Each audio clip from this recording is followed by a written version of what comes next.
Increasing demand, बेटा एक चीज ध्यान से सुनो, एक्सपांशन और कॉन्ट्रैक्शन जो डिमांड था वो प्राइस के बदलाव की वजह से था। लेकिन ऐसा सोचो तुम्हारा पॉकेट मनी 1000 से 10,000 कर दिया, तो प्राइस भले ही कॉफी का बढ़ जाए फिर भी तुम बिंदास पियोगे।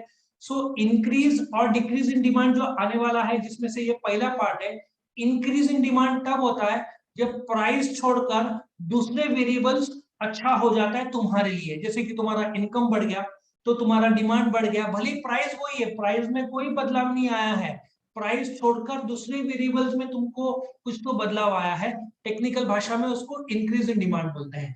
अच्छा, जो इसकी छतरी है change in demand, change in demand क्या होता है कि प्राइस छोड़कर दूसरे वेरिएबल्स जब बदलते हैं, तुम्हारा क्लाइमेट बदला तो छतरी का डिमांड हो जाएगा, भले प्राइस वही है तो भी तुम डिमांड ज्यादा करोगे।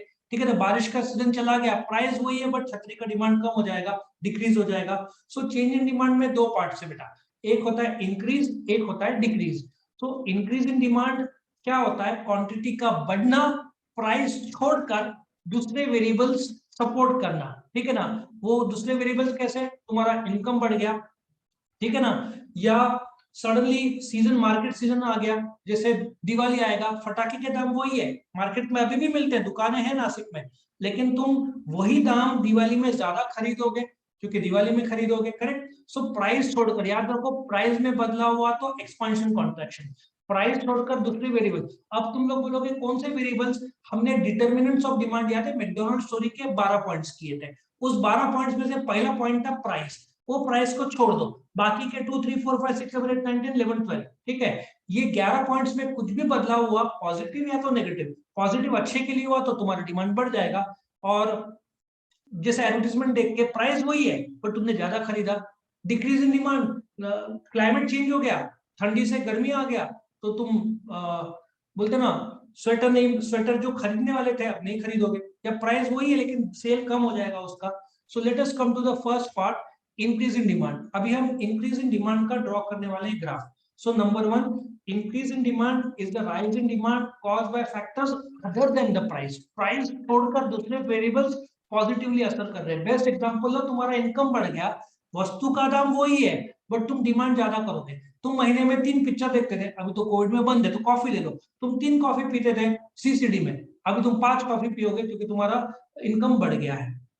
सो वापस से इसको ड्रॉ करते समय एक्स एक्सिस में क्या दिया हुआ है, क्वांटिटी डिमांडेड, ठीक है ना, एक्स एक्सिस में क्या दिया हुआ है, क्वांटिटी डिमांडेड, ओ क्या है, point of origin, Y axis में क्या दिया हुआ है, प्राइस। तो ऐसे 4 पॉइंट तो हो जाएगा, increase in demand is a rise in demand caused by factors other than the price, on the X axis quantity demanded is given, O is a point of origin, on the Y axis price is given. 4 points तो तुमने आराम से लिख दिया। फिर क्या करोगे, OP is the original price, ठीक है, OQ is the original quantity, फिर इसको जोड़ दो।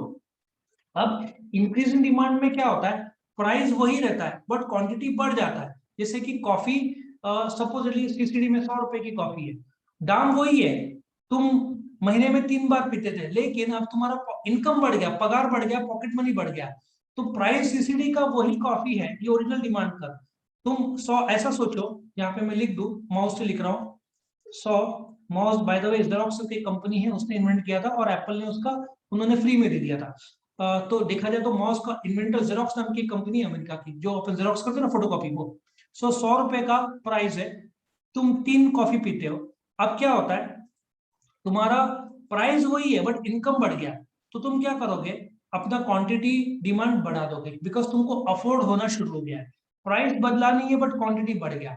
टेक्निकल भाषा में इसको इंक्रीज इन डिमांड बोलते हैं। Rise in demand caused by factors other than the price, price में बदलाव नहीं हुआ है, दूसरे फैक्टर्स ने तुमको पॉजिटिवली बदलाव कर दिया, देखो इसको डिमांड कर बोलते हैं। और फिर इक्विलिब्रियम पॉइंट देखो, लेफ्ट टू राइट की तरफ जा रहा है, ये ओरिजिनल डिमांड कर्व, ये शिफ्ट हुआ है, और जो एक्सपांशन कॉन्ट्रैक्शन में क्या था, उसी कर्व में कम ज्यादा होता था, उसी कर्व में घसरकुंडी ऊपर से नीचे, मतलब एक्सपांशन, और नीचे से ऊपर मतलब कॉन्ट्रैक्शन, यहाँ पे घसरकुंडी नवी आ गई, दूसरी आ गई, इसको शिफ्ट बोलते हैं। तो डी ऊपर से नीचे जा रहा है और ये D1 नया कर्व आ रहा है। सो आई होप यू अंडरस्टैंड कि प्राइस वही है, अदर फैक्टर्स की वजह से तुम्हारा डिमांड इंक्रीज हुआ है। सो इसको मेरे साथ पैरेलल ड्रॉ कर लेना, और यदि ड्रॉ नहीं किया तो स्क्रीन को, वीडियो को पॉज करके ड्रॉ कर लो तो ये हो जाएगा। तो ये कंसेप्ट था इंक्रीज इन डिमांड, अगले वीडियो में हम देखेंगे decrease in demand. Okay, thank you for watching, like the video, comment करो, शेयर करो फ्रेंड्स के साथ और चैनल को सब्सक्राइब करो। Thank you.